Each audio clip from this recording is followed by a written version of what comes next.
Ivana Alawi, binigyan ng sasakyan ang kapatid na si Mona.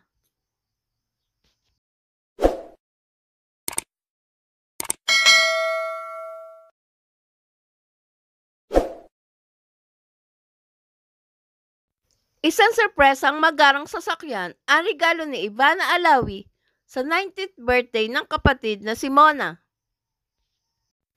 Ayon kay Ivana, ang naturang sasakyan ay hindi lamang isang regalo, kundi reward na din sa maayos sa pag-aaral ni Mona. Dagdag pa ni Ivana na ito ang dream car ni Mona at gustong-gusto itong pag-ipunan ng dalaga.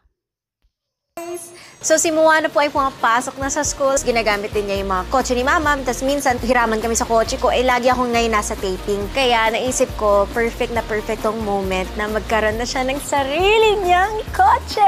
Akala niya guys, nakapag-vlog na kami ng birthday niya. Kasi ma-obvious niya kung hindi kami nag-vlog ng birthday niya. Sabihin niya, ay, may plano ata tong babaeng to. Kaya nag-vlog kami sa Hong Kong. Ito, kumain kami sa isang mahal na restaurant na Michelin star. Akala niya yun na yun, pero hindi niya alam. Charot lang yun. Gusto ko lang ma-experience na yung masasarap na pagkain. Pero yung totoong regalo ko para sa kanya ay etong araw na to. Si Moana, may chine-check siyang kotse. Ito nga yung Ford Territory. Yun, gustong-gusto niya yan, pero ipon daw siya. Naisip ko, bilhin na lang natin, tapos ibigay natin. Kasi sobrang deserve niya, guys. She's studying hard. Diba, nilalampasan niya yung sakit niya. And she's fighting hard.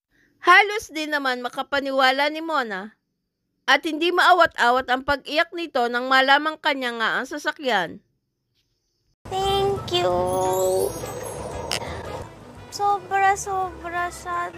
Parang hindi ko alam paano tanggapin. Ewan ko anong ginawa ko para to deserve you guys and it's too much. Girl, ang ginawa mo, lumabas ka sa world na to. Sobra-sobra na. Lahat kami napapasaya mo sa ngiti mo at sa Ayaw iyak din mo. naman Sobra-sobra na. Ganda. Ang laki ng sunroof. Ang pogi at ang ganda ng mga passenger mo. Wow! Gumagalaw na! Big girl na siya! Shit, dati baby lang to. Ngayon nagda-drive na. May kotse na! Please subscribe and hit the notification bell para ma-update kayo sa sunod na Showbiz News.